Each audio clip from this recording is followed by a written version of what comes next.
workshop is public and live streamed. There are some councillors online. My apologies for a slightly empty room, but we have had a very busy week with LTP hearings. So, but thank you for everybody who is here on time. It's amazing.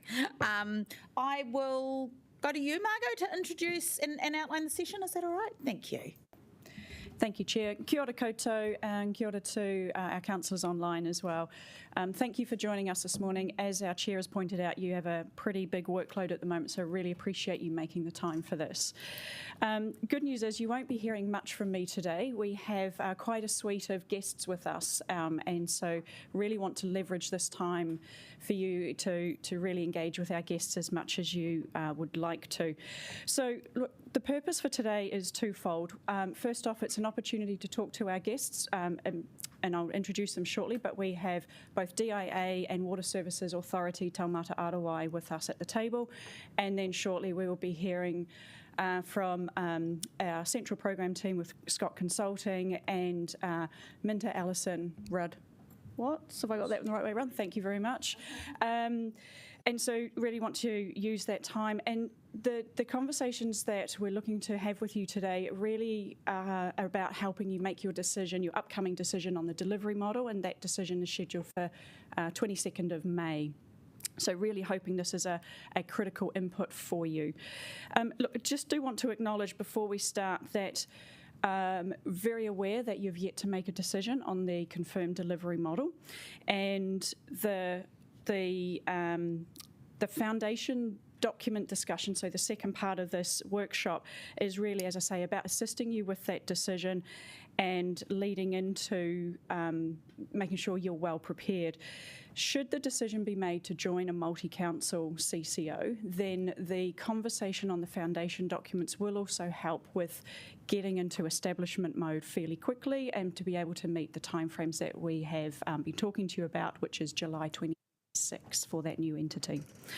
So with that in mind, I will now introduce you to our first suite of guest speakers. So we have, to my right here is Jaron Shaw from DIA, and then we also have Alan Pragnell and Tim Cadogan from Water Services Authority Taumata Arawai. Thank you. Jaron, over to you.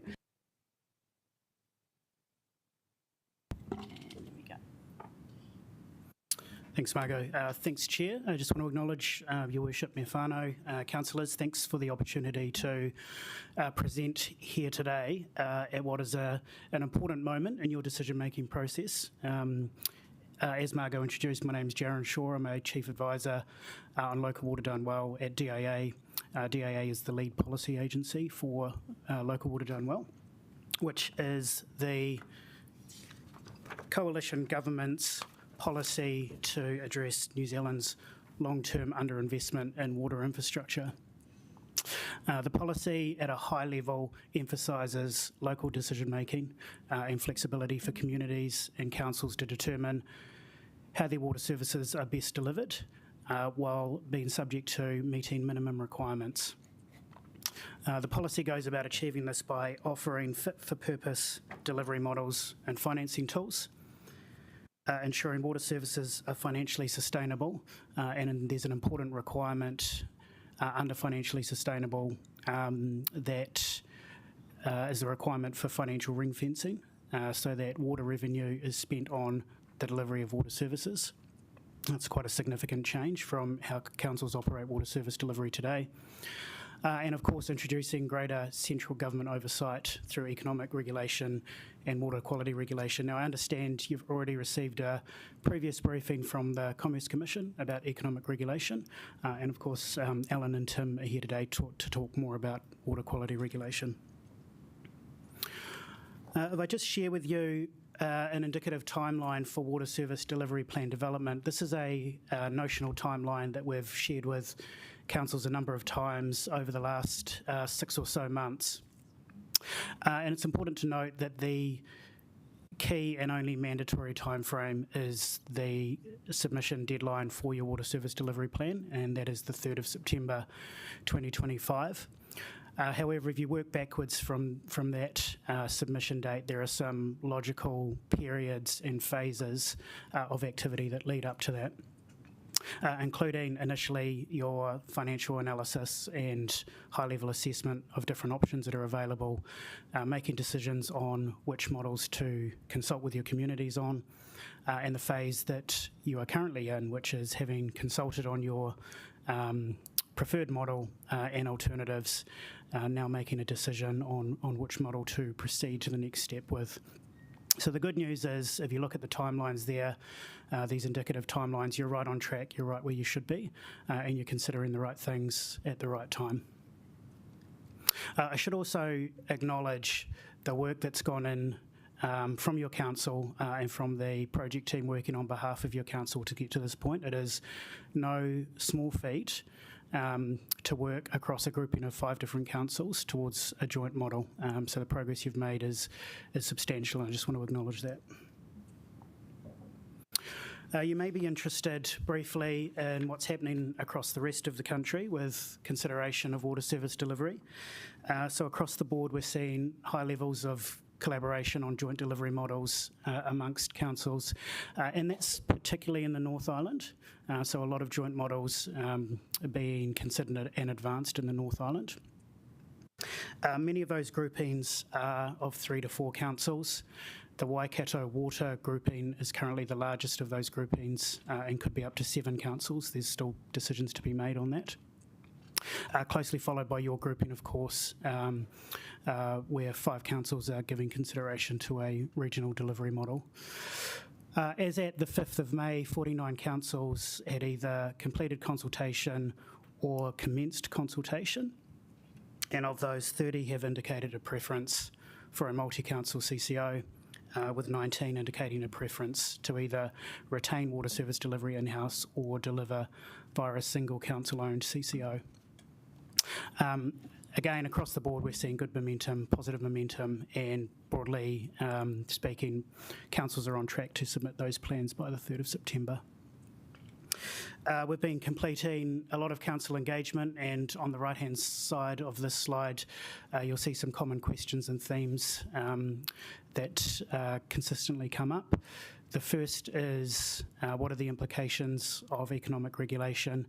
And without labouring the point and knowing that you've had a separate presentation from the Commerce Commission, the envisaged economic regulation regime consists of 2 parts. The first is the economic regulation regime, which is primarily focused on foundational information disclosure, firstly, with additional tools available to the Commission at a later date if required, but also a consumer protection regime, which a lot of councils haven't heard about or considered the implications of. So those requirements will apply to all water service providers, regardless of whether those services are delivered within a council or via a CCO. The same requirements apply. The second thing we hear a lot of, and I won't talk about this given I have Chief Executive of the Water Service Authority beside me, but councils ask whether they should be reflecting the impact of changing wastewater environmental standards in their water service delivery plans. And the short guidance we are providing is yes, we think you should be. Of course, those standards haven't been finalised yet. However, the Water Service Authority have been conducting case studies that indicate significant cost savings in both the design and consenting phases of wastewater scheme delivery. And so what we're encouraging councils to do is to look through your asset management plans and make informed, intelligent estimates of where those standards may apply to your asset management plans. We're often asked what the considerations are for joint water service arrangements, and of course these vary from council to council. But the benefits for Wellington City Council specifically include material improvements to the financial sustainability of water services delivery. Water CCO will address affordability issues in your current 24 to 34 LTP. Water CCO would be able to lift levels of investment beyond what is possible under your council borrowing constraints currently. And Wellington City Council is in a unique position relative to some other councils with lower debt attributed to water services than other council activities. and so this is an opportunity to reset that. You also have high levels of water services OPEX, and so working with other councils to focus on operating efficiencies would bring you more in line with the national average, with I think an overall target to get closer to the OPEX per connection performance of an organisation like Watercare, Wellington City also being a large metro.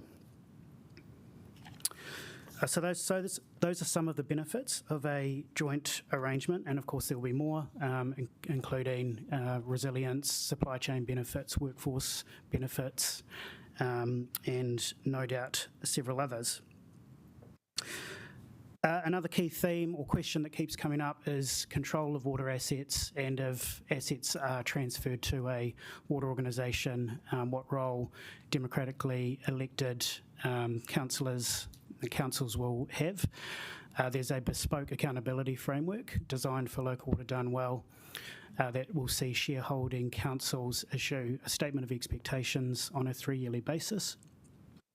There's a high legal threshold for the water organisation to give effect to that statement of expectations through their water services strategy. Council shareholders will play a role in approving that water services strategy, and then on an annual basis receive the annual budget for the water services organisation as well. So those are mechanisms that you will have as shareholders to ensure that your expectations are reflected in the service delivery of the organisation. And those relate to things like prices, charges, overall revenue, levels of investment and priority of investment. And last but certainly not least, there's quite a lot of interest at the moment around cross-subsidisation of costs between councils who work together. There is no requirement to cross-subsidise costs of water service delivery across councils working together, or standardise or seek standardisation of those prices. Costs of service delivery should largely reflect the costs of investment in service delivery in the region, and the Commerce Commission will be looking for cost-reflective pricing in their work also.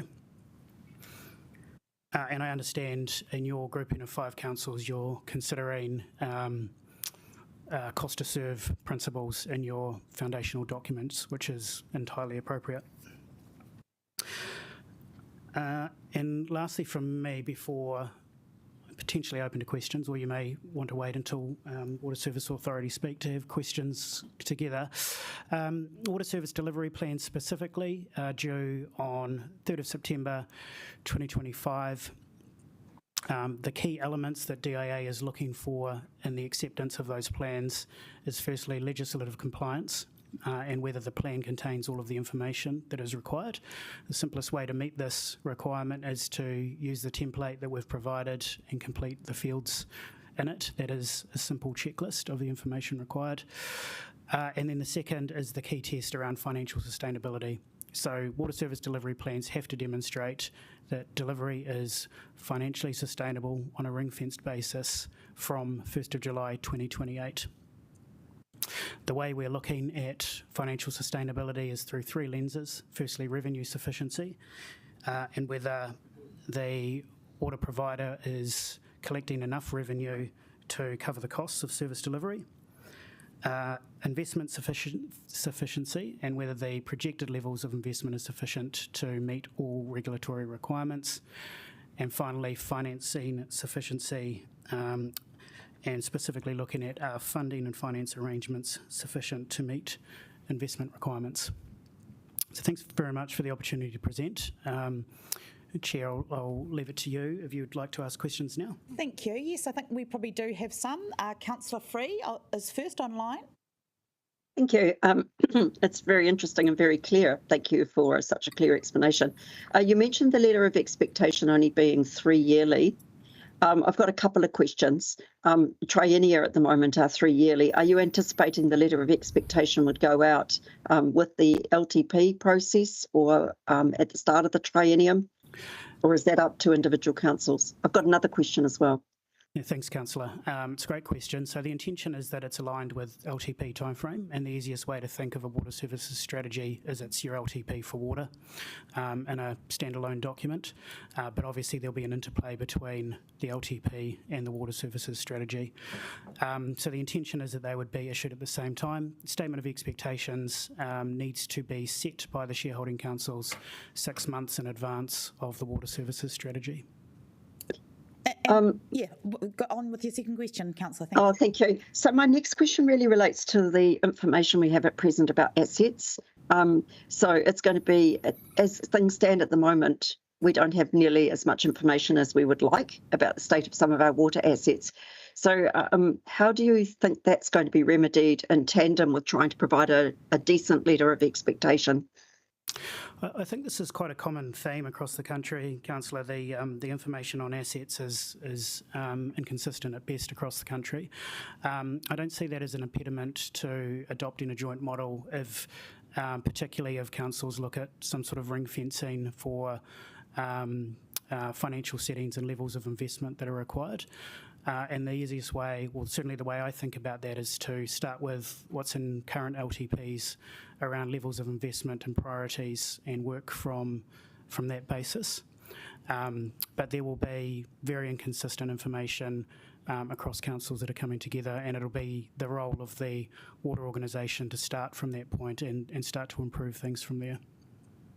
I do have another question, but I'm happy to go back on the list if other people... You just go for it, Sarah, that's fine. Okay, so my third question is, and we know this happens, how will we have a sort of a fund available for the unexpected? So, for example, well, everybody knows that we can have weather events or just breakages in our network. That might mean that the plan we thought we were working to has to be amended substantially. How will that be incorporated into the process?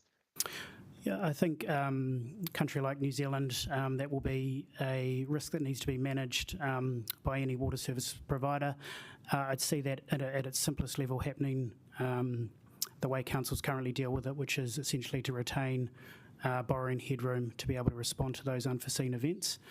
There'll also be cost-sharing arrangements that are similar to councils, the cost-sharing arrangements with NEMA that councils have today, which will be applicable to the water service organisation in the future. I guess I'm just thinking our LTP is amended, if necessary, by an annual process. Has any thought been given to a 3-year letter of expectation, but able to be perhaps reviewed annually? So there is the ability to issue that statement of expectations more frequently. The only constraint, the only legal constraint, is there can only ever be one statement of expectations in play at any one time. I see. Okay. Thank you. Thank you, Chair, for your indulgence. Thank you, Councillor. Councillor Brown. Just in respect of the stormwater, where you say there will be rules covering water quality and investment in infrastructure, but who's going to set the rules around stormwater, given that the Commerce Commission has told us that it's not going to be them? So the Commerce Commission will need to make a decision in 5 years' time around stormwater economic regulation. Perhaps Alan might be best to talk about stormwater more generally. It's evolving. So the Water Services Authority has some role, so we have the ability to set standards for stormwater. I'll talk to that in my session, and we also collect information about the performance of stormwater systems, and we publish an annual report on that performance. But the primary regulator of the environmental aspects, if you like, is the Regional Council. So I've got a follow-up question in respect to stormwater. I don't understand why the Department of Internal Affairs has advocated for 3 waters as opposed to 2, because I've yet to read any evidence, that actually stormwater isn't appropriate to be placed into a commercial enterprise that's going to do sewerage and potable water. And I'm just wondering, what is your evidence base that stormwater should actually be in the new ring-fenced enterprise and not kept separately, as for instance, as is done in Auckland?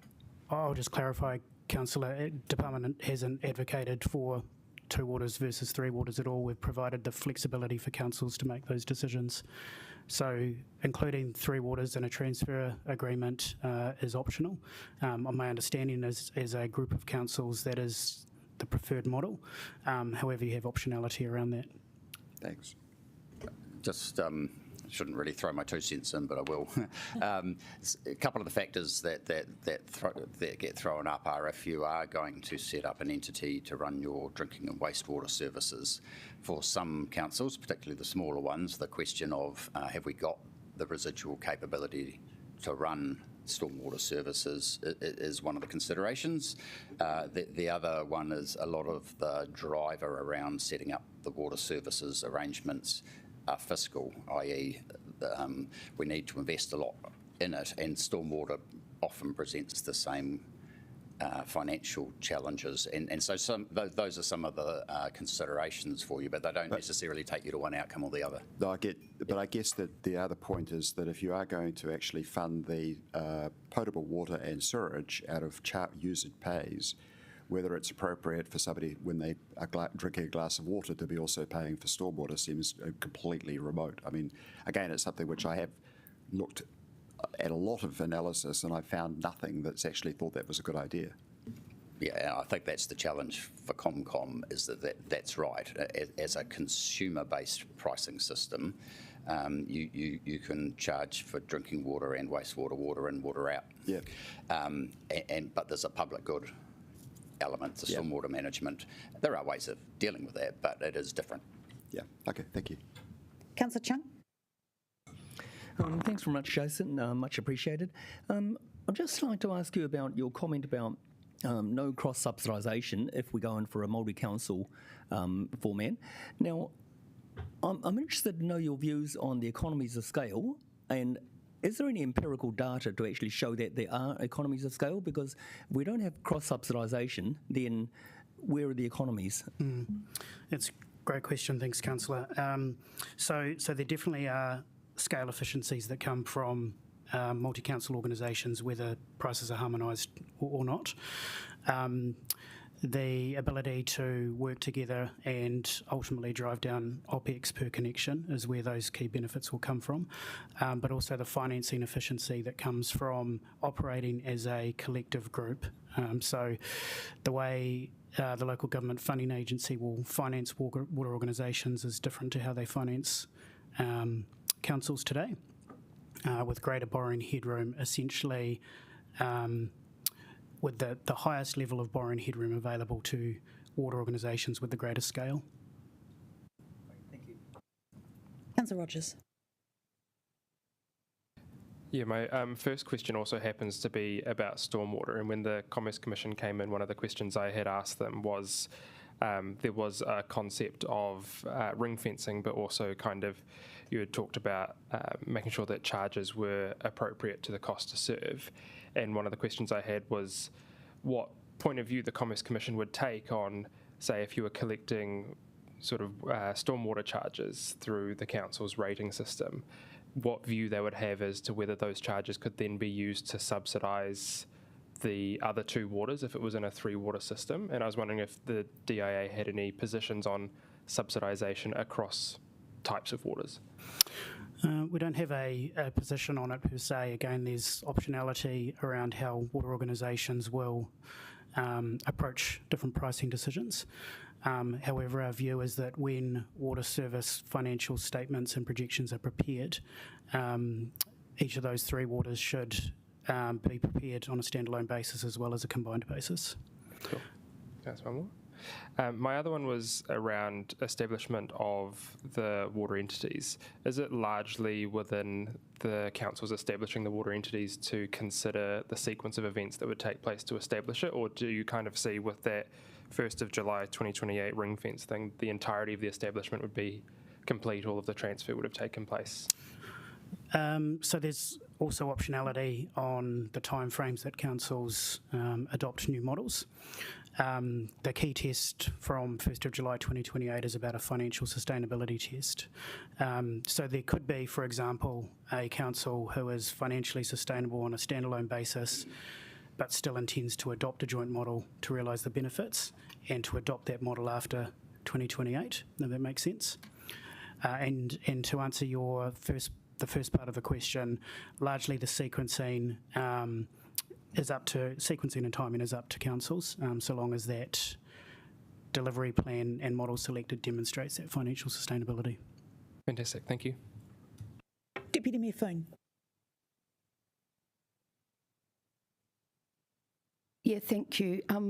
Back to stormwater as well. So just, is there a broad percentage, or is that some information we can get on the amount of councils that have opted for 3 waters versus 2 waters?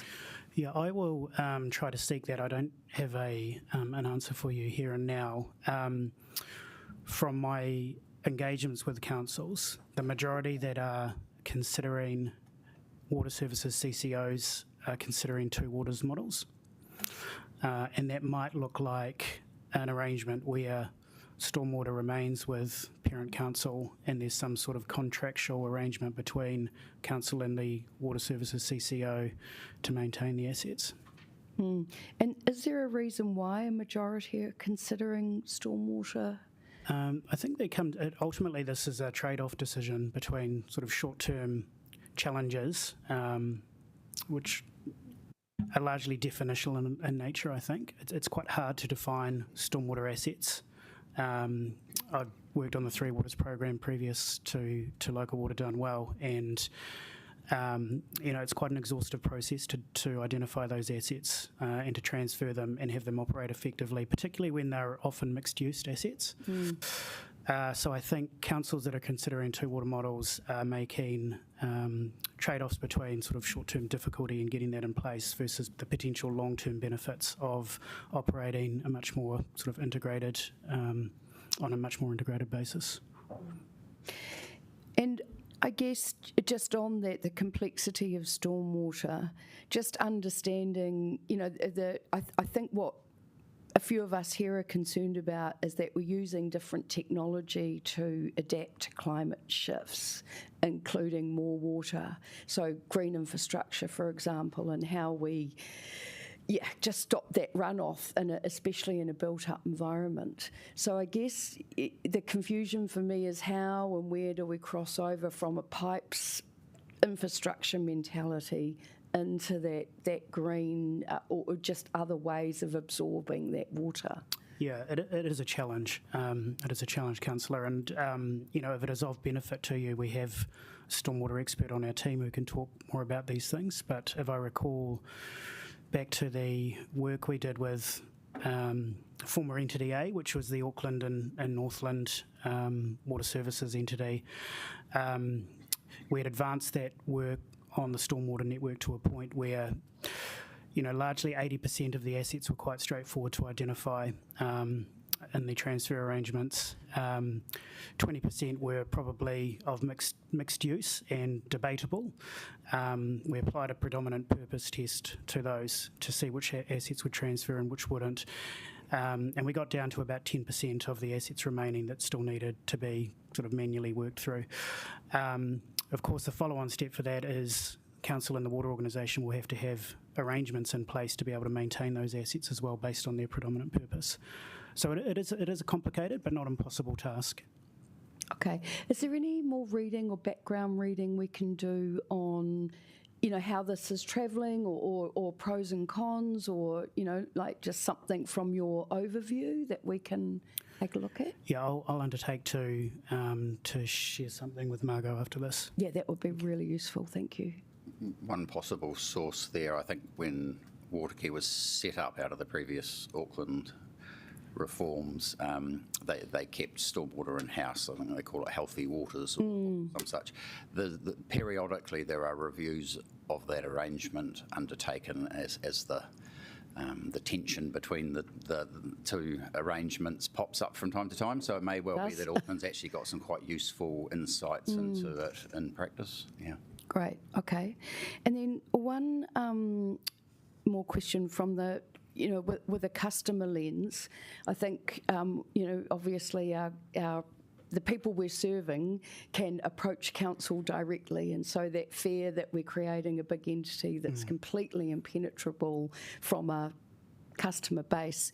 I think my comment would be I don't hear a lot of customer focus talk, so it tends to be operational infrastructure systems, and I get that we need all of that, but the why, who are we serving and how does it come from, doesn't seem to resonate or isn't giving confidence. So how are we doing that in the future?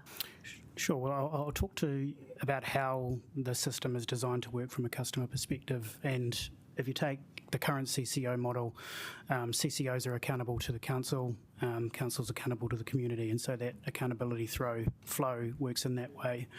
Under Local Water Done Well, you'll also have the ability to add additional consumer mechanisms into your design. You can do that in your foundational establishment documents, and I understand you're giving some consideration to a consumer charter.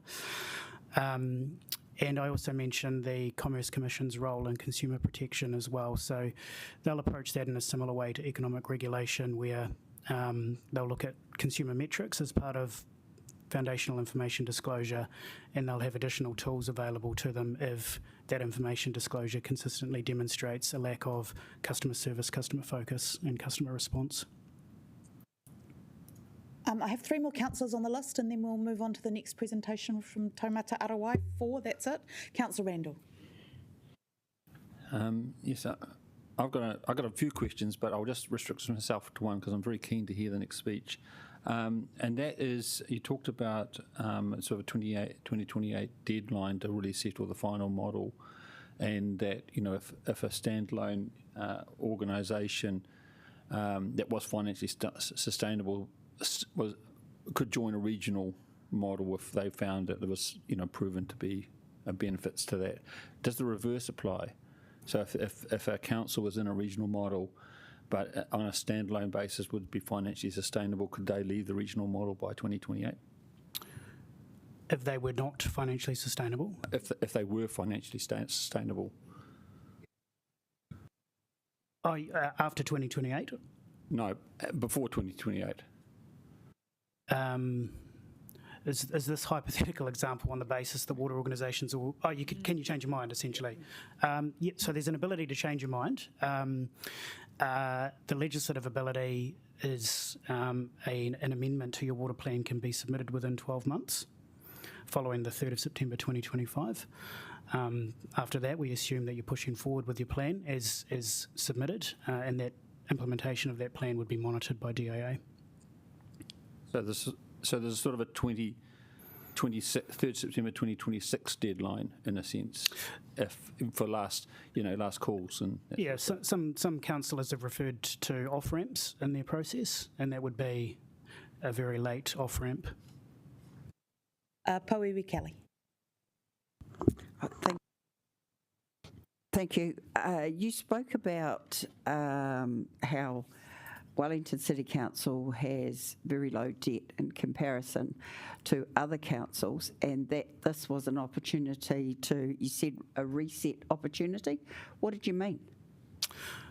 So the way Wellington City Council's finances are constructed is there's low attribution of water debt, essentially. So on a ring-fence basis, that needs to be addressed because revenue needs to, or revenue and debt need to cover the level of investment in water services. So the opportunity to join a water services CCO to transfer that water debt to ensure that future debt levels are commensurate with the long-lived nature of those assets is the opportunity in front of you. Okay, I'll take it offline because I didn't really get what you said. but my biggest concern...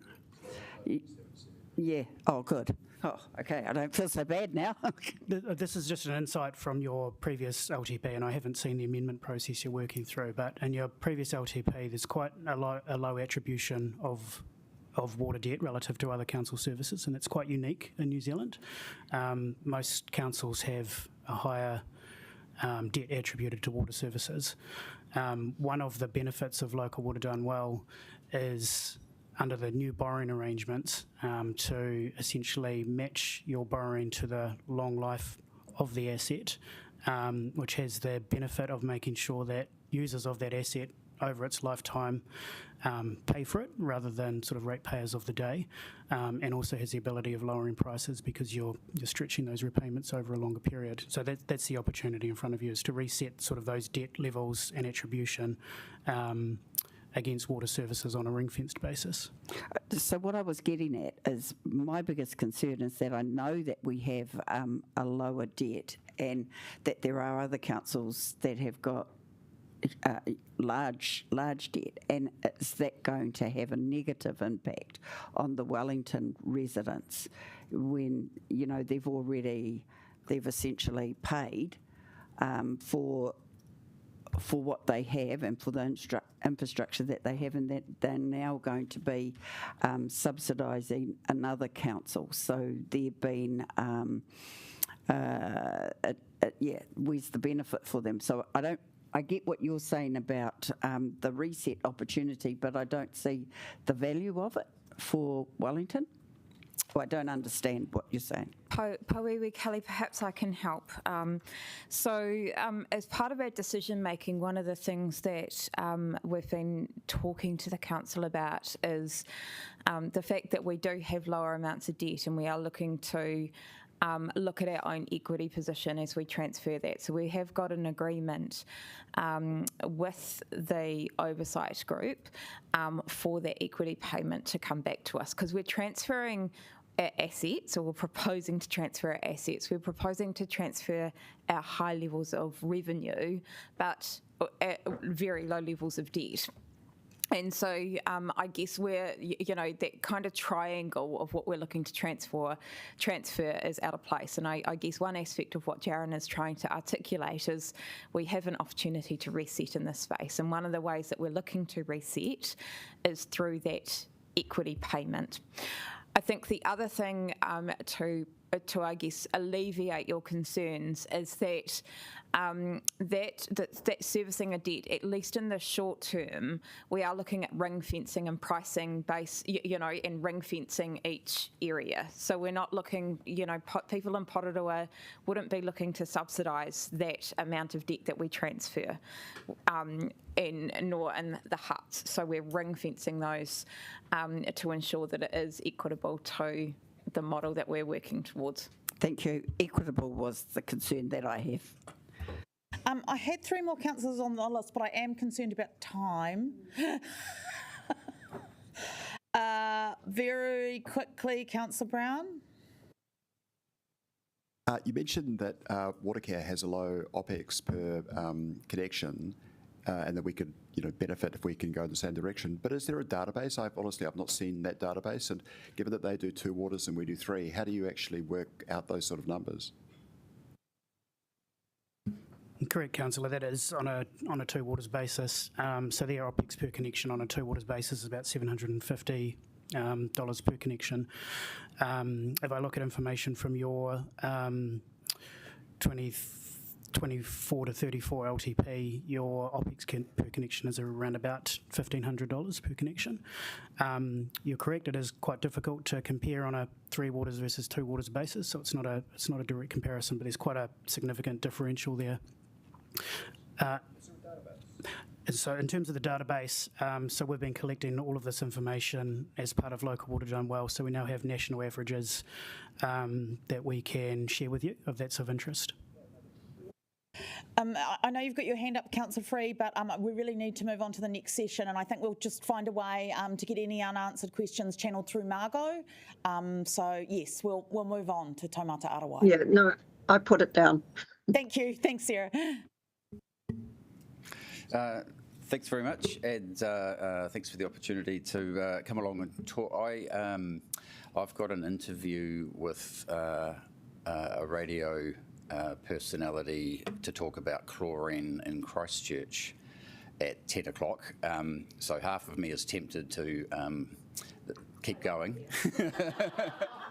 I have put a request in to push it back half an hour, so I'll just keep an eye on how that goes. But Tim's here to see us through if necessary. Anyway, so look, I've got sort of 3 or 4 areas I thought I would touch on. The job we were given is, what are the factors and considerations that, as a regulator, we think elected members might keep in mind as you've got this decision ahead of you. So I've got a short presentation here. Happy to leave the slides behind. I might just speed through a couple of elements of it to get to the key bits with the clicker. So there we go. So we've been up and running now we turned 3, I think, in last November. So we've rapidly had to build a new organisation and a new regulatory regime and all the tools and bits that go with it. We've done a lot of that at speed. We're currently reviewing a couple of the tools because they weren't right. But I think by and large, we're just about there on the drinking water standards and rules and how they work. We are currently, we're going to be reviewing the rules for the big suppliers, which includes you, across this year, just in terms of the rules. And so those rules, by the way, our job, someone mentioned it earlier, our job is really to provide assurance to the community, to households, that their water is good to drink and their water supply is doing what they're meant to do.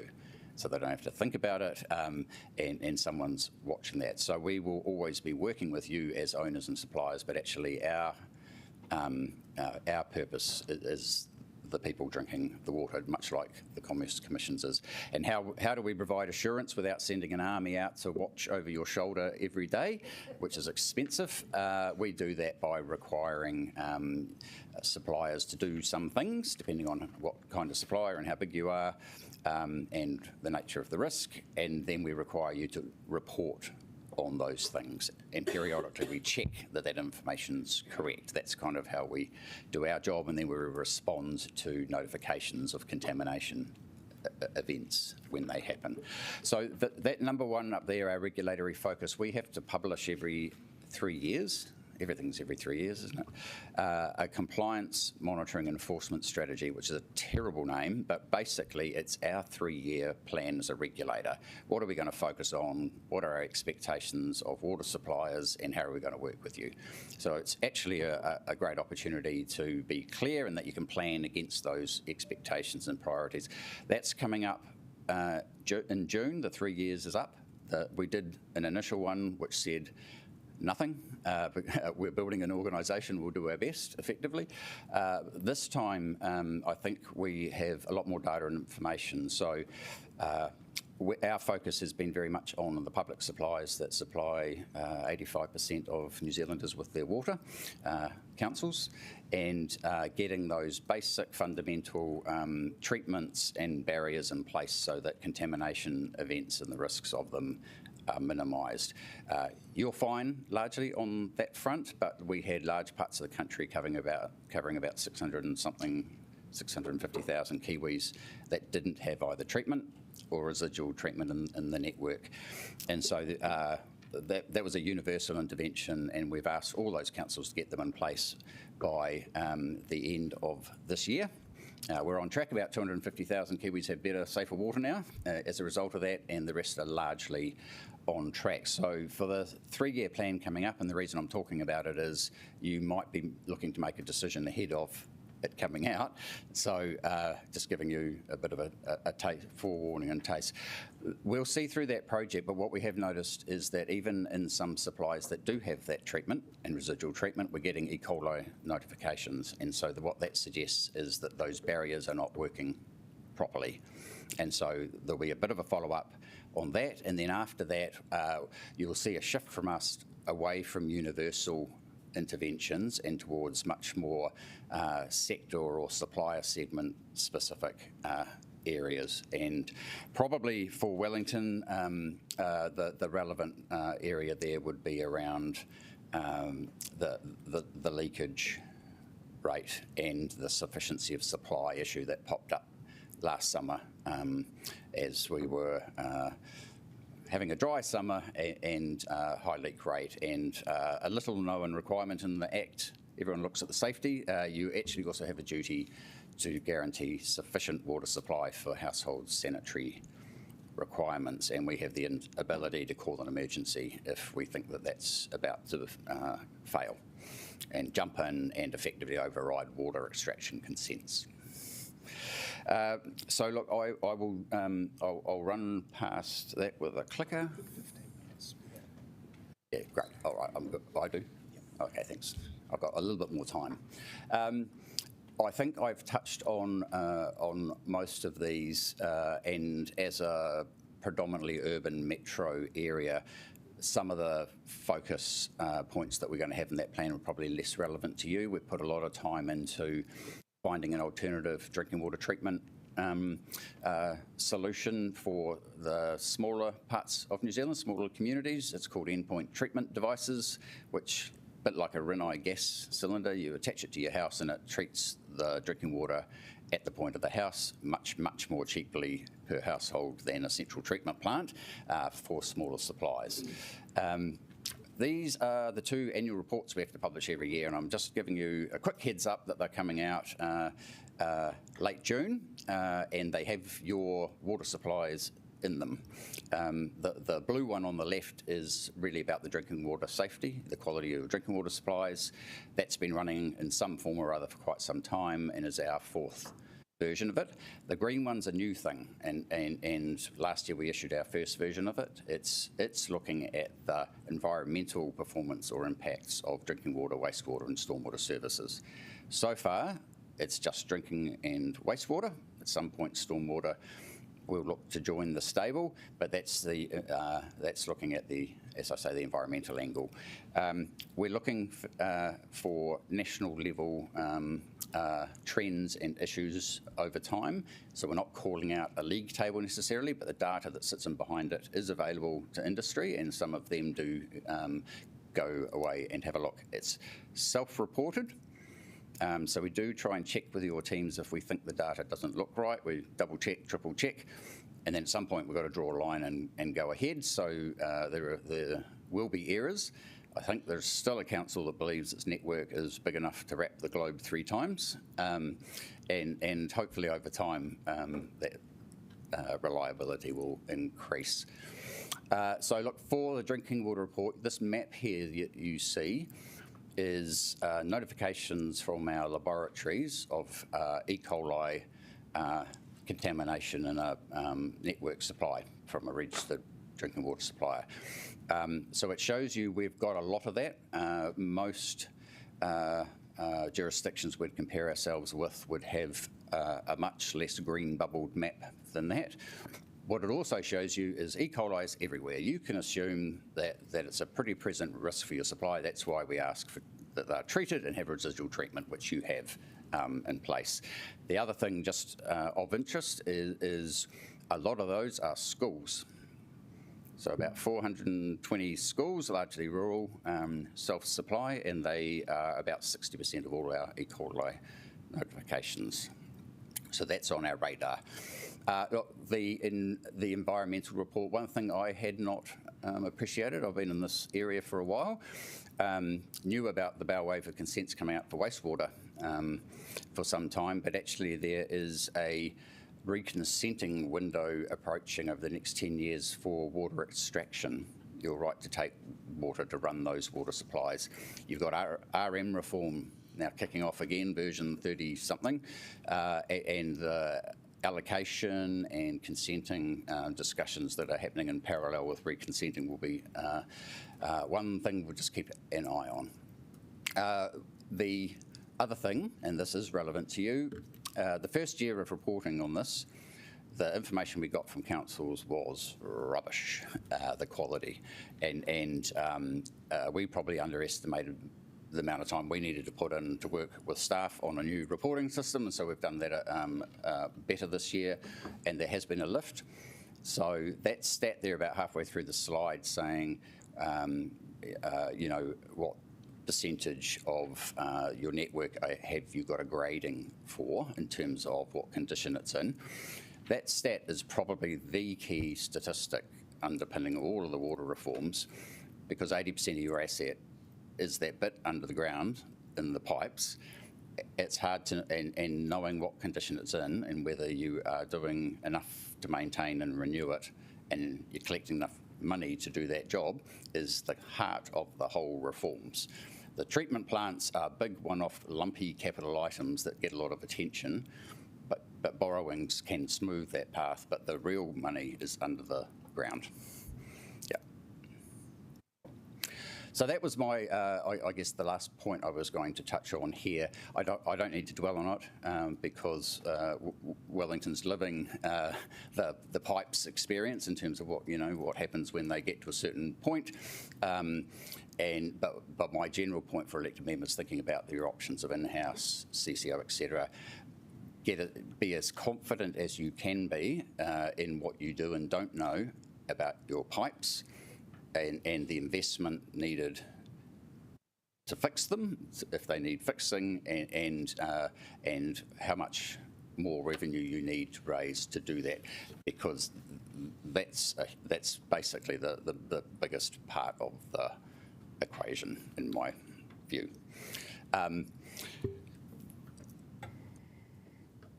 You ran me out. So look, I just a couple of things I was going to mention, kind of off the slide pack, if you like. On stormwater, so we've got wastewater standards coming up. There was a question about guidance on costing. So right now, you can't cost a looming reconsent that you're seeking. So you'll have a number in your LTP, which is as good a guess as a dart at a dartboard in the dark, and it'll be there in your LTP, and you don't know because you haven't gone through the consent process with all the conditions. So the other thing with the current system for wastewater consenting is you can play around quite a lot with where you put it in your LTP, because you can operate on an expired consent for quite a long time, 25 years and counting in Cambridge, but further north for an expired consent. With the standards, I do think they will strip out the vast majority of time and cost from consenting. So most of the consent work has been done in the development of the standards. There's a few aspects that still remain at the moment.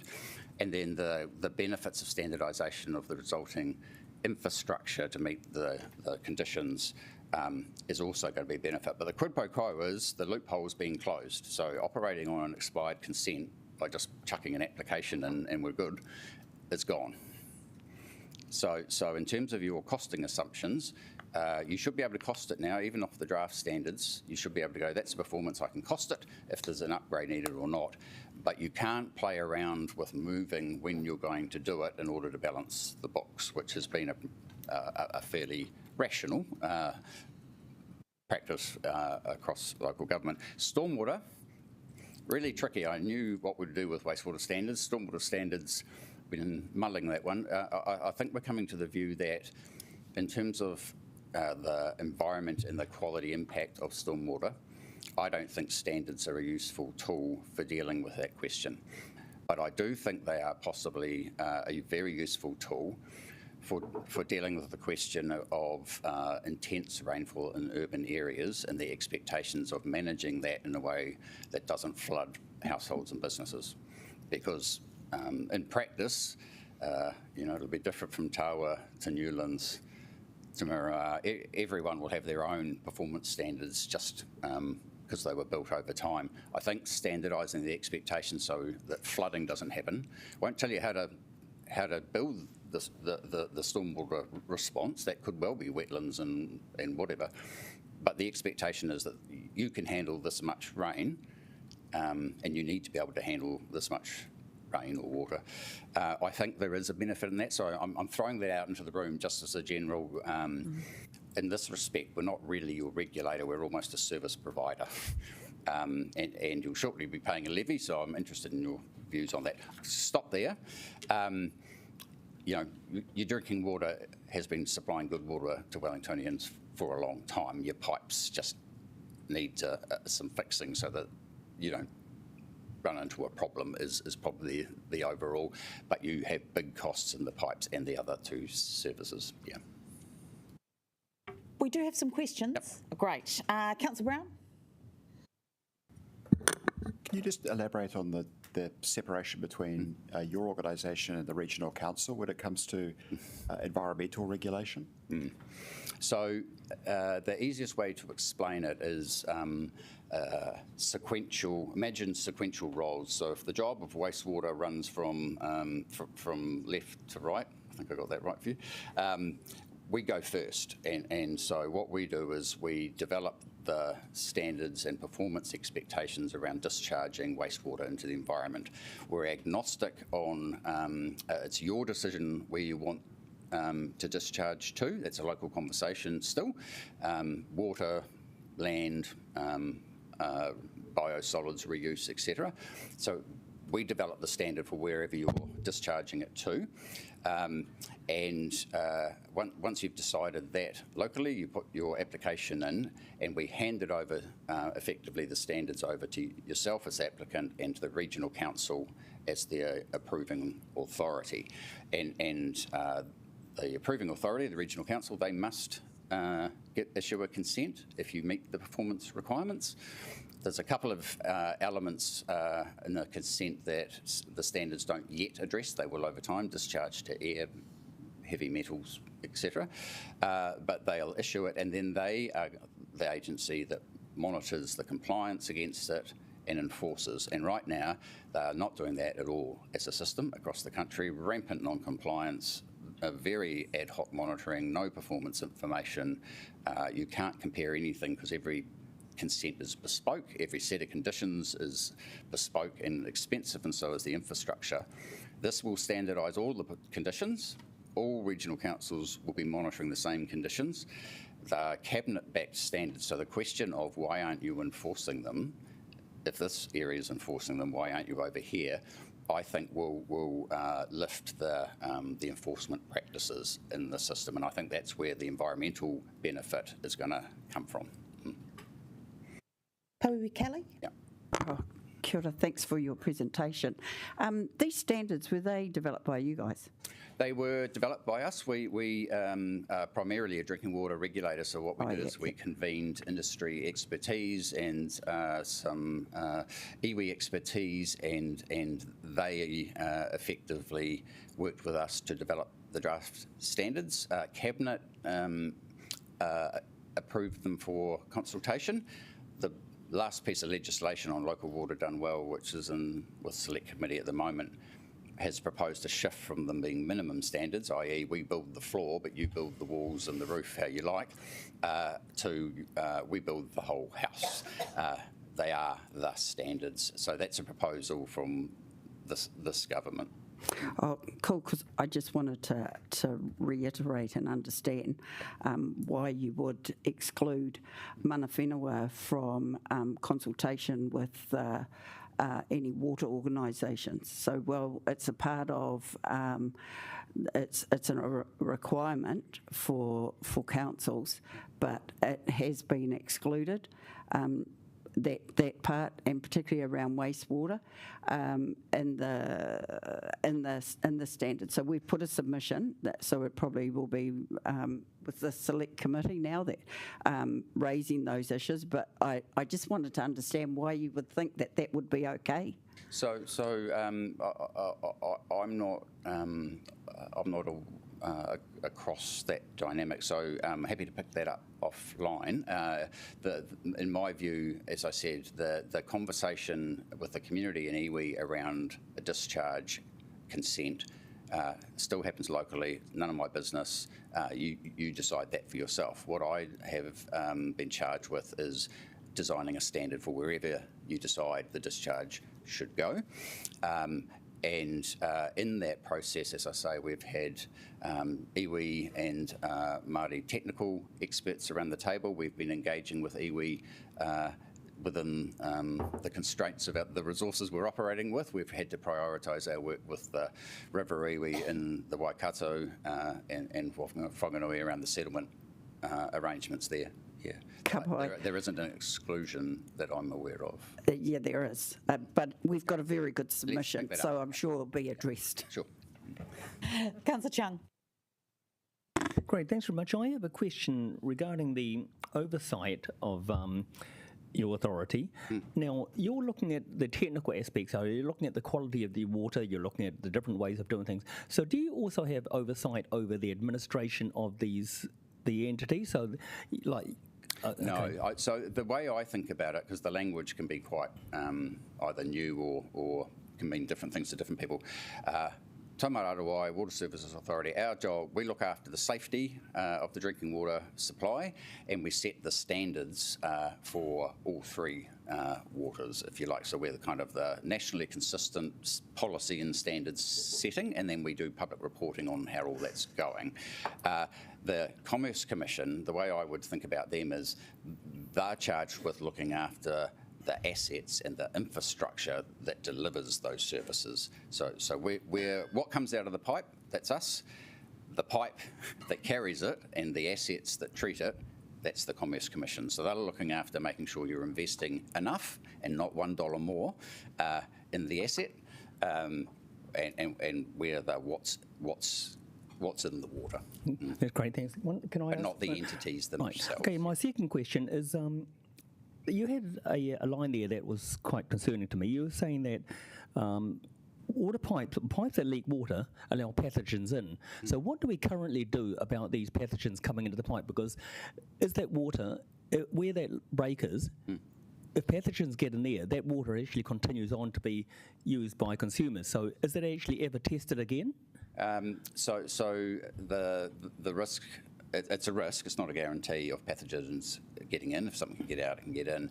That is why the law was changed after the Havelock North incident to make it mandatory that you have residual disinfection in the pipes. So that's the chlorine, and you do, and that chlorine kills the pathogens even if they do get in. That's why it's there.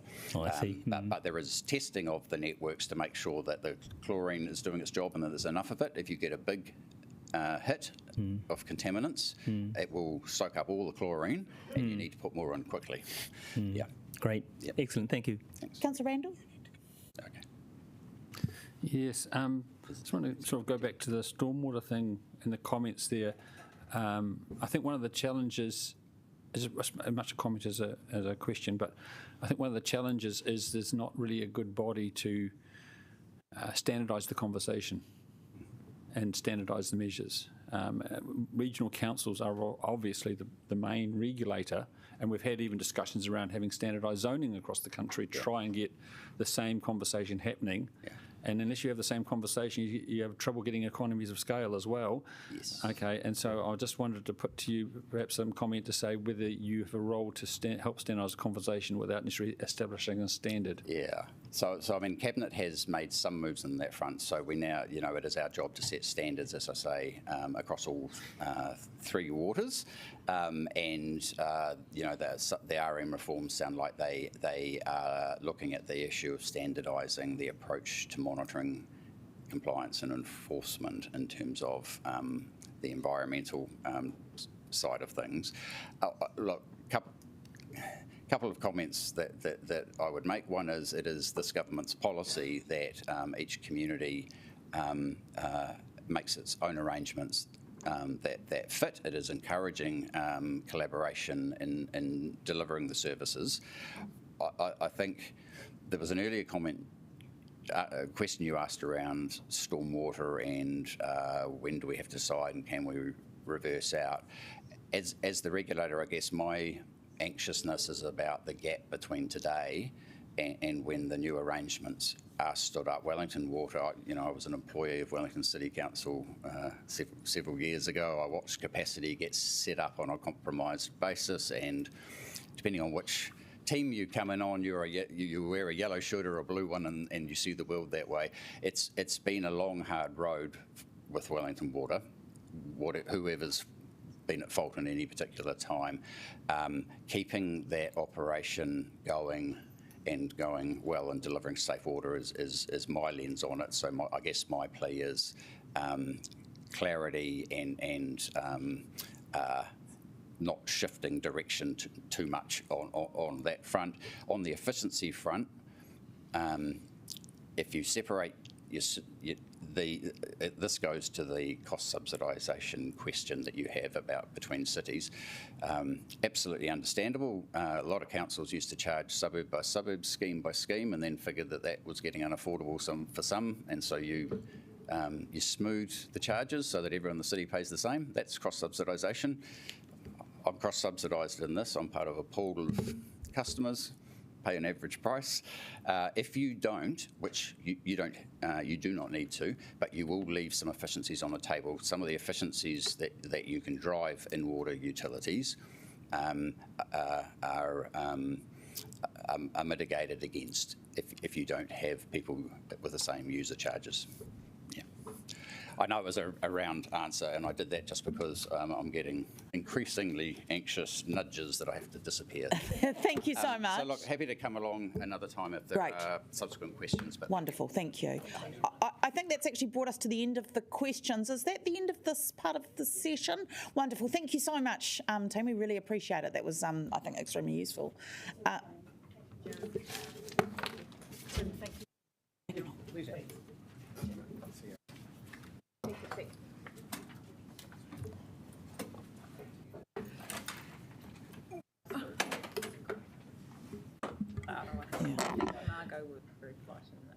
All right, and welcome team for the next bit. Yes, over to you, Margaret. Thank you. So just while part two turn up at the table. So look, conscious of time and very, very aware that you have more hearings straight after this. So you have, the slides have already been sent out to you, so I'm going to skip through a couple of slides. It's not because they're not worth discussing, it's just simply conscious of time. So joining me at the table, you have met Dougal List before, but Dougal is the Program Director working the Central Program team across all the councils.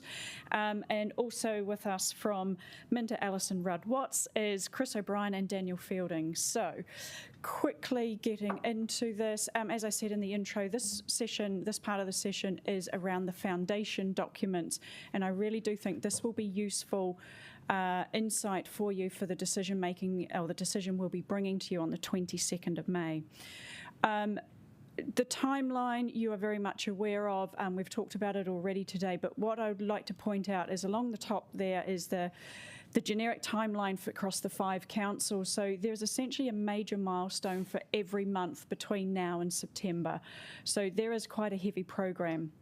For us in particular, we have a couple of key milestones. 22nd of May, as I say, and I'm aware that that's both a water decision plus the amended LTP and annual plan. We have June, we have the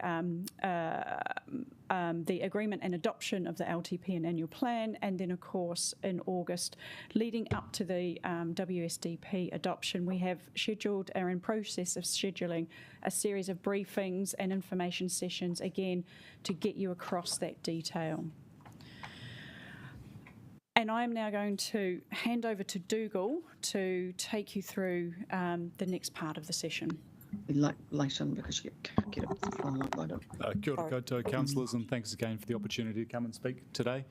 I'm just going to speak briefly to what we're trying to achieve around establishment, and noting this is subject to council decisions. You know, no decisions have been made, but we are planning ahead to what does day zero look like? What's the first day that we have a legal entity operating, and also when the entity will be fully operating in 1 July 2026, and indeed when it'll have kind of full operational capacity, which will take 2 or 3 years to fully set up a new organisation. So just to speak to to day zero, this is what we're talking about when the new entity is legally incorporated and we've got an establishment board in place, and we're aiming for that to be on 1 October this year. So that means we are planning for that now. We're doing some work to kind of make sure that we understand the key foundational documents which would guide and provide direction to the new organisation to ensure it reflects the matters that are really important to councils, such as you've been discussing this morning.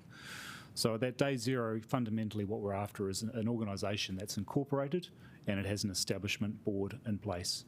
So this is not an organisation that has staff or transfer of assets or anything like that, but we've given that clear direction of what assets would transfer, how and when they'd transfer, how and when debt would transfer, And we've also provided that clarity of direction through the key foundational documents that Chris and Dan will speak to in a second.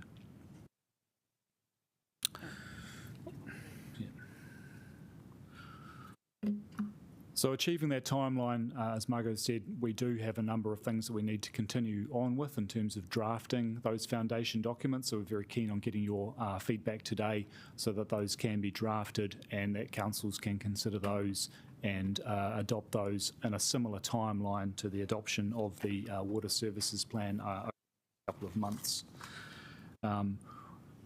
Linked to that, there are some other establishment activities that will need to progress as well. So again, no decisions have been made. It's all about planning at this point, and no actual activity to start to establish the organisation will occur until all the 5 councils have made decisions on their preferred delivery model. So we're really in that planning phase up until July, and then from July we can start to do things like begin to recruit the establishment board and an interim CE.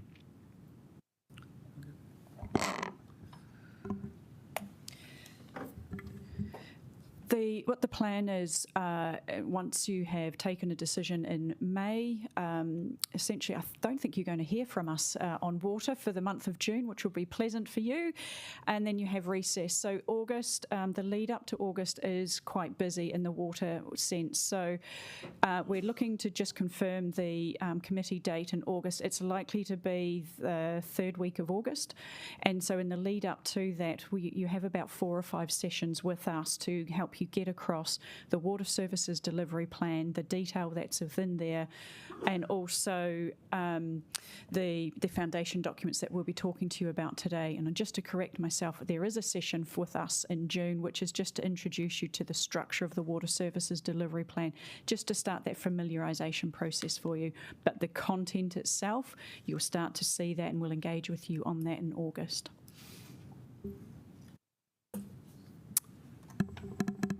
Kia ora koutou, councillors.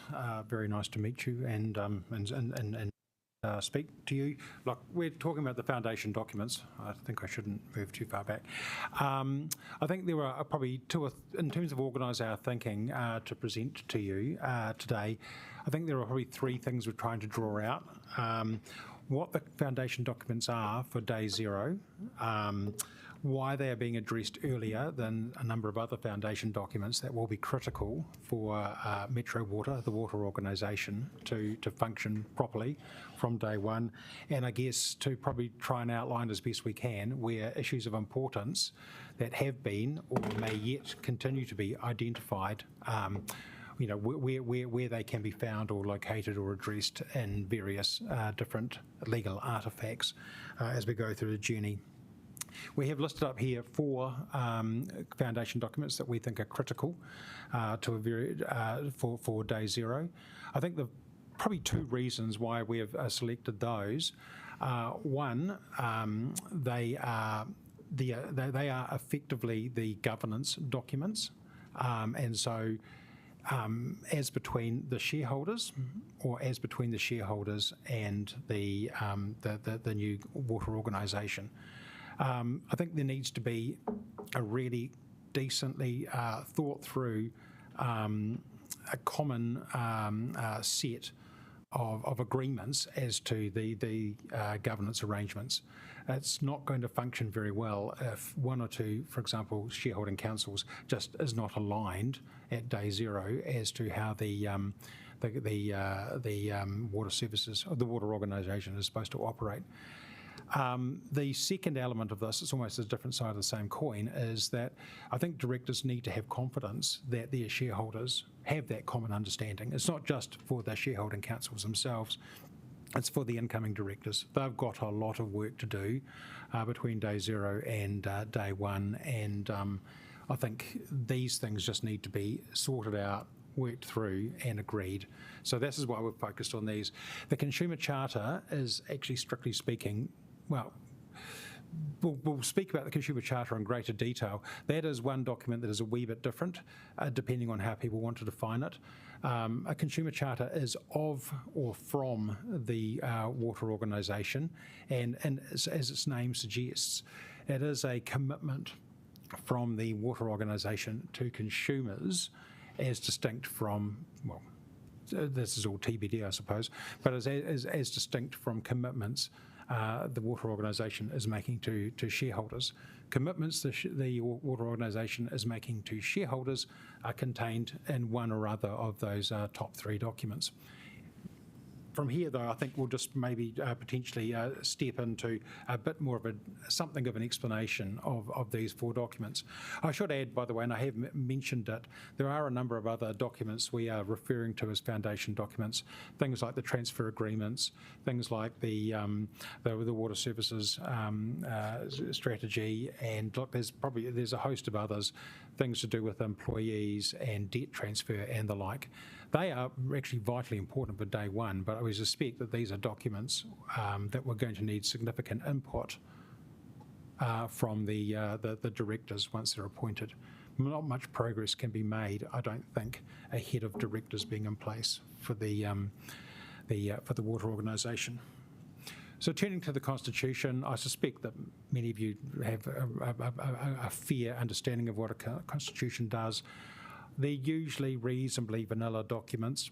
They don't usually contain much in the way of substantive material, quite procedural, and I can't think of a reason why we would deviate from that normal process here. The content will be somewhat shaped by, obviously, the Companies Act. This is a company after all, but also the LGA and the legislative requirements that will come into play once the new bill is enacted. It is a shareholder document in a sense. I mean, it is a document that, legally speaking, binds the company and its shareholders. But we're not envisaging, touch wood, that there's going to be too much to get excited about in that document. Moving then, I think, to what I think is probably just about the most interesting document, and that is the stakeholders agreement. The first point I'd make about that is actually where I think a lot more matters of substance would ordinarily be addressed. From my perspective, this is, in essence, an incorporated joint venture, the water organisation. And coming back to the point I made earlier, it's really important for their shareholders to agree how they will operate with each other on a bunch of different topics. I can list them out, but I'll do that after I finish the intro section. That can include things like, or should include things like director appointments, any subsequent shareholder contributions, exit of a particular shareholder, entry of a new shareholder, and items of reserved, what we call reserved matters. These are all topics that probably should be thought through, agreed, and form part of the agreement that's in place. I think our fundamental threshold issue is who is going to be party to this agreement. Conventionally, it would be just shareholders, but I'm acutely conscious that there's a deep interest in 2 non-shareholders, mana whenua, being party to a lot of the arrangements going forward. So a question to think about is, if shareholders wish to engage with mana whenua on various topics, then in which format do we do that? They could be part of the broader stakeholders agreement, or we could have the shareholders agreement and have a separate document as between the shareholders and mana whenua. It's not for me to say what is the right way to go forward. I would just suggest that the simplicity principle is probably a good place to start. If you are going to have a format for agreeing matters of importance with mana whenua representatives, perhaps doing it in the simplest way possible is a good starting place to think about it from a legal documentation perspective. This presumably will be an issue of considerable interest to all councillors, probably of all councils.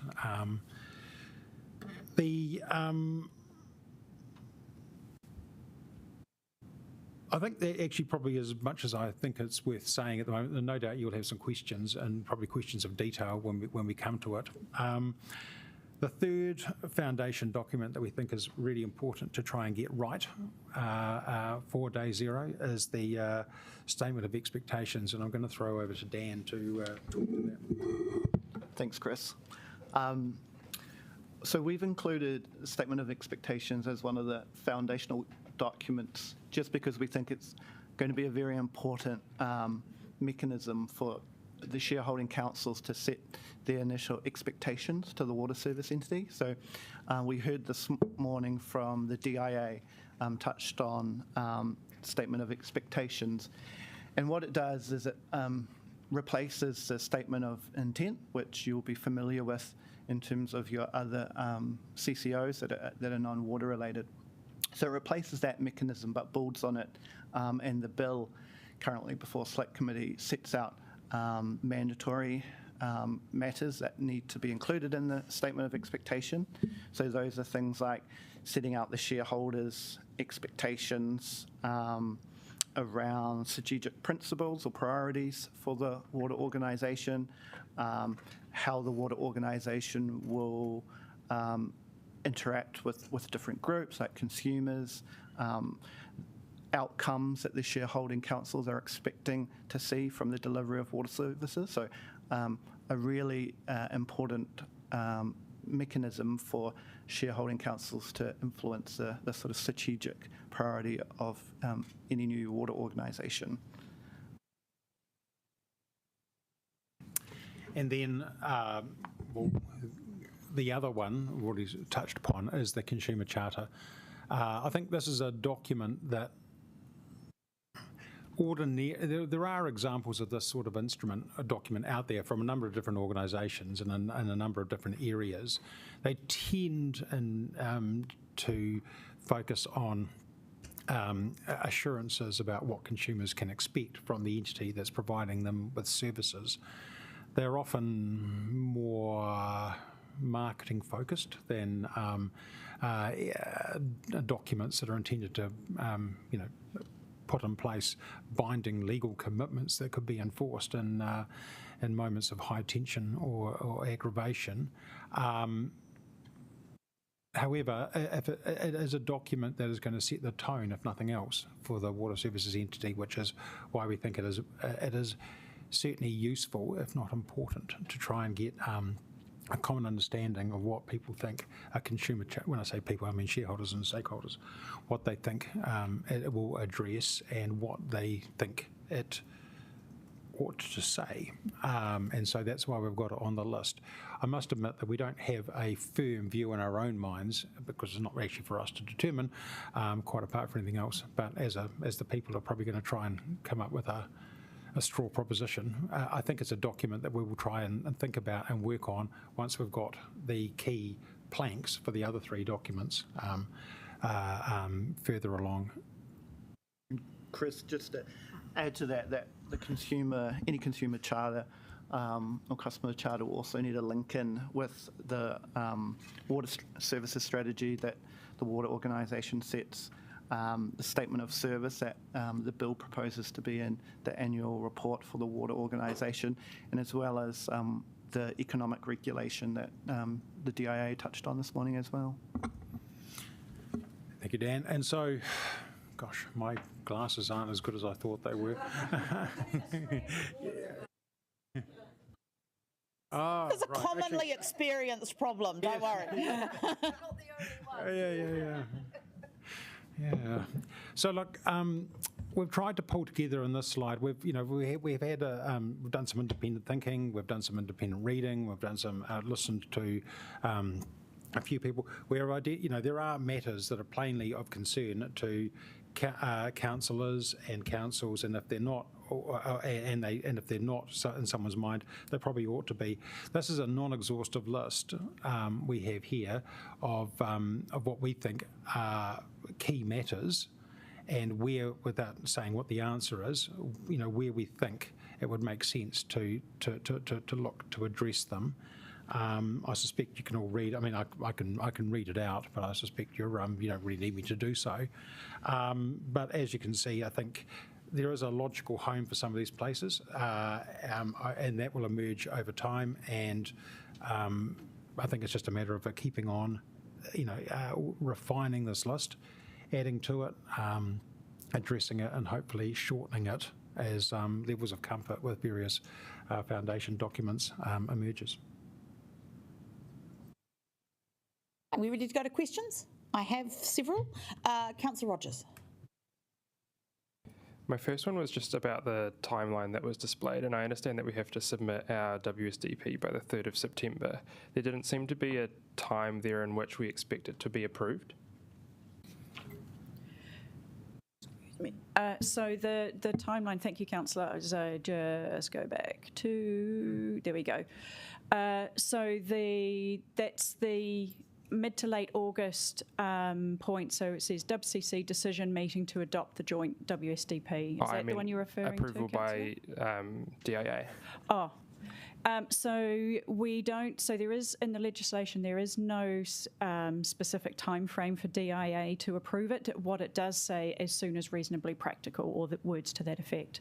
Is there a way that we could, I guess, if we're looking to establish this organisation from the 1st of October, perhaps mitigate some of the risk that our WSDP isn't approved prior to the establishment of the organisation? So the collective, we have been engaging very closely with DIA throughout the development and the consideration for how the WSDP is developed. Dougal has been leading those conversations, so I'll hand over to Dougal, but there is some comfort there. So we have a built-in assurance process as we develop the water services plan to ensure that we're meeting those requirements that DIA outlined this morning. We met with DIA earlier this week. We have a regular check-in with DIA. We've used their template as a basis for our document. We have, in addition to our Minter's team, we have Simpson Grierson providing legal review to check our content. So we are very confident that we will meet the legislative requirements and tell a clear, compelling story. But I agree, it's one of those things that DIA is going to receive a number of water services plans from around the country. It'll be a significant challenge. At DIA's end, they are putting together a team and a framework for the assessment of those. So we understand that they will do their best to approve those as soon as they can. Thank you. Councillor Randall. I'm just looking at the time frame for the consulting on, so that list that you've got up there, which if you could put that back up, would be really good. Very good list. But when are we going to sort through what the final draft is? Because it's not just us, having input. If we go, so going towards a regional entity, how are we going to get agreement? I get a real sense, for example, that we don't even see the first draft. The first draft of the water services plan is like almost ready, but we get it a week after we decide which model we're going on. Can we not get that before? Because we're really having chosen, if we go down the regional model, I don't get the sense that we've actually got any real discretion to negotiate or haggle or sort out where different parties' positions are. And we're very, very dependent on you guys, and then we take July off, and we've got August, and then we've got by September it's got to be all done, and we've got a decision point on the 22nd of August. So this is like the biggest decision this council is going to make, and we're going to do it in 3 weeks, and all the practical stuff is going to be done in 3 weeks. It just seems insane. Response to that? Thank you. Councillor, what I'd ask you to think about is separating the decision that you'll be asked to make in May on the delivery model with the WSDP. So you do not need the WSDP to be populated in order to make the delivery model decision. The information that's required for the WSDP is significant. It is very substantive, and that is not going to be available in time for May. The other councils are looking to make their decisions in June, and so they too will not be using the WSDP in order to make a delivery model decision. To your point around the timeline, I absolutely agree. It is a challenging timeline. It's a challenge to compile the information and present it in a way to help you make decisions. And I appreciate that it's challenging for yourselves as well. Unfortunately, we're not in a position to change that or influence that in any way, and that is the timeframe we need to work to. But as I say, just to reiterate, the decision on the delivery model is separate to and needs to be taken separate to the WSDP. Can I just also add to that? The WSDP is dependent on the decision that you make on the delivery model. So we need you to make that decision in order to prepare the water services delivery plan. This is all happening in tandem. So it is decision-making evolution, and that's the process that we have been given in the timeframe that is legislatively required. So yeah, I appreciate that. I mean, you're in as an impossible position as we are, okay? And, we didn't dream up this time frame or even direction. It's just that this list of issues is real. And I just really ask you to think about how we're going to not just be briefed on them, but actually have some input and ability to negotiate with the other councils about resolving them. So there is a process through the AOG, and maybe what you're asking for, Councillor, is a good outline of what that process will be and when, and whether or not we've got the time to do that today, but I think that would be really useful. Yep, and that is part of the purpose of today, is to understand what's missing.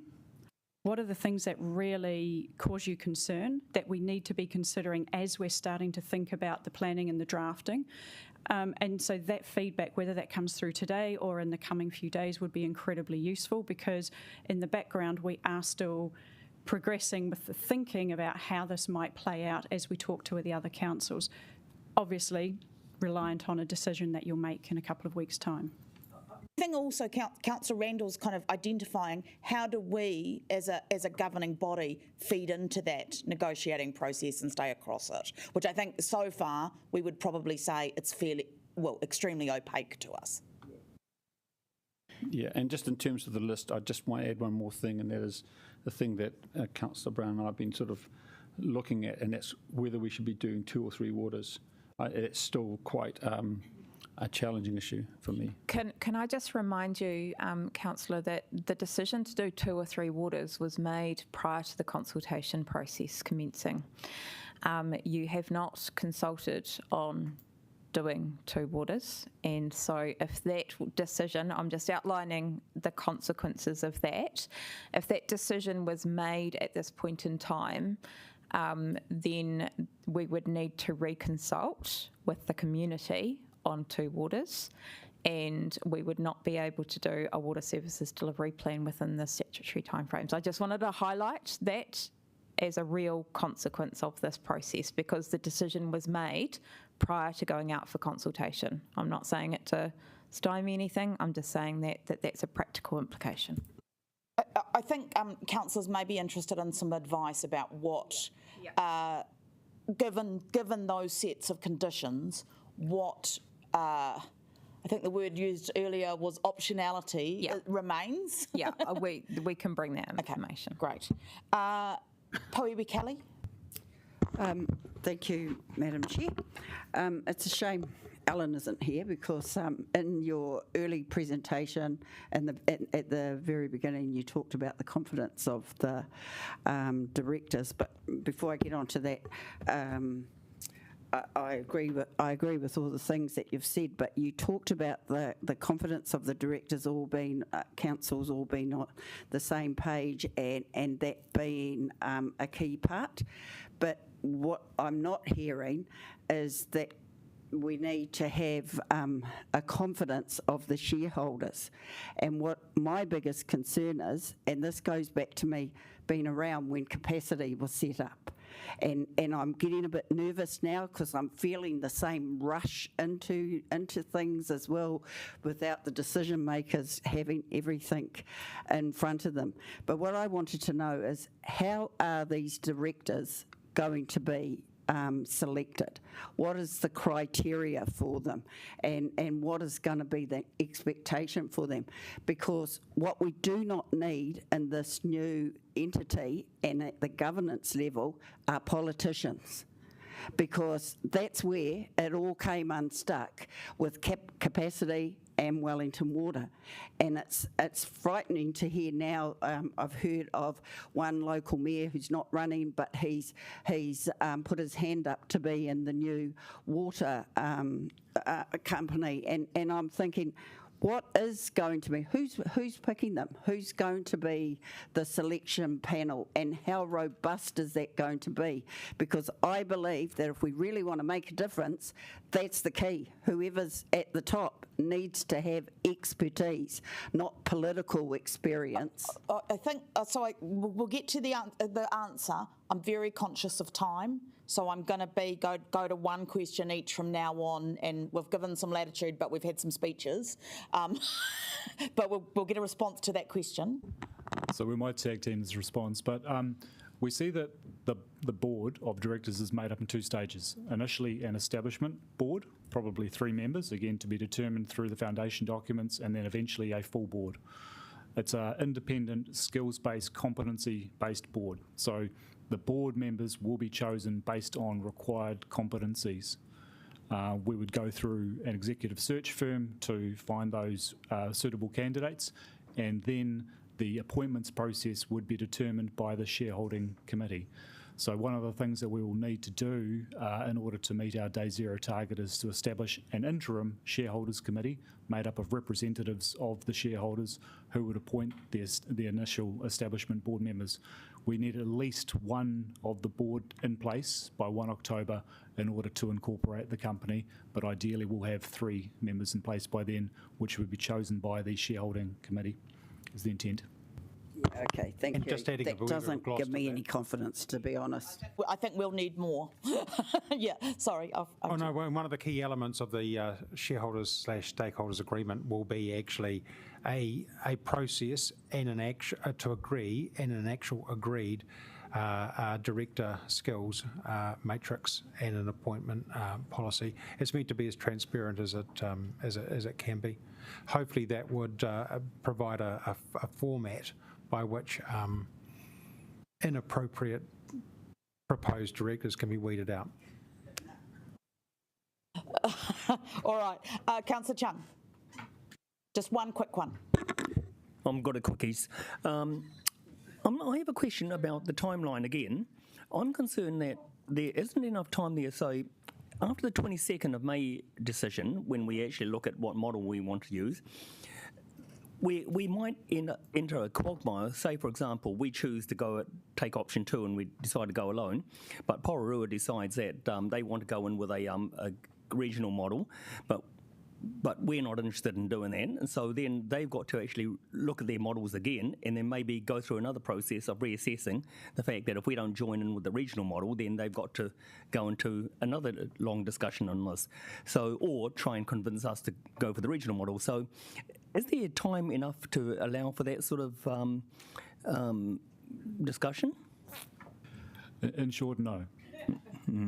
If our timeline is contingent upon councils continuing with their preferred option, so all 5 councils have a preferred option. Our timeline is contingent upon all 5 councils deciding to continue with that. Should any of the councils decide upon another option, this timeline can't be met, and you would need to get into negotiations with DIA about an extension of your timeline. We would not be able to deliver a joint water services plan in time. It's simply not possible if one of you makes a different decision. Great, thank you. Councillor McNulty. Got no speeches, got 2 very quick prompt questions if it's possible. First, have you seen the consumer charter proposed by Councillor Jeff Hayward? He's the one that basically kicked this off at Pororua. Don't know that I have, actually. Okay, let's talk about it. Number 2, where are we travelling on the shareholding allocation proposal at the moment?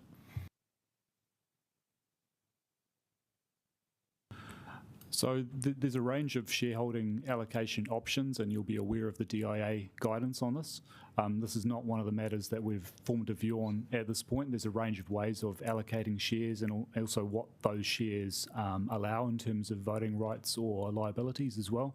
So that's one of the matters that we remain quite open to at this point, and it might be a combined set of arrangements around the shareholding rights. But Chris, do you want to add to that? No. There's been discussions. So, no, not that I'm aware of, no. It is a live item that we're aware of, and we'll need to find it, be set out in the shareholders agreement. But all we can do is reflect what the agreed position is. It's hard to imagine a more live item, I think, from our perspective. Right, Councillor Brown. Who are Minto Allisons employed by in this case? Is it by Wellington City Council or is it on behalf of all of the councils? It's by Porirua City Council on behalf of all the councils. So we don't have any independent legal advice? Obviously we don't, thank you. I think the intention is that all our advice is actually made available on a reliance basis by all the councils. Councillor Rogers. Yeah, I might be jumping ahead. I'm looking at the slide of what's missing. I was just wondering if you could speak to what the most effective way would be to influence the organisation to ensure that it is providing, good outcomes for all three waters, given that the Commerce Commission would only be looking at how it delivers two of them? Probably the statement of expectations. Okay, thank you. Did you have a question, Deputy Mayor Foon? Yeah, I just really wanted to flag concerns around stormwater, and so I'll leave that with officers to discuss, and maybe we should just take that offline a bit, but just want to flag it. Councillor McNulty had another question. It's sort of been alluded to, but when can we as WCC share our view on what should be in the statement of expectations? Like I would say, a not hot take is that we would want to see a significant ramping up of pipe replacement as one of the first priorities, but when can we have that discussion and then feed that in to the SOE process? First and foremost, need the decision on the delivery model. So to be clear about Council's commitment to continue in this approach. Once that is confirmed, should that be confirmed, then very happy to start those conversations to gather those expectations to feed into a broader conversation, sure. Any other questions, councillors? This is a lot. I think we've got a lot to absorb from this morning and obviously a lot of work to do. And I think probably I speak on behalf of everybody when I feel like there's a lot more information that we need about the process. But yes, we've got a lot to do. Thank you, everyone. We'll take a short break before we move into hearings. I think we start at 11:05. I'm looking over at the table. 11:05 are we starting? 11:10. All right, so you can have a little break. Thank you, team.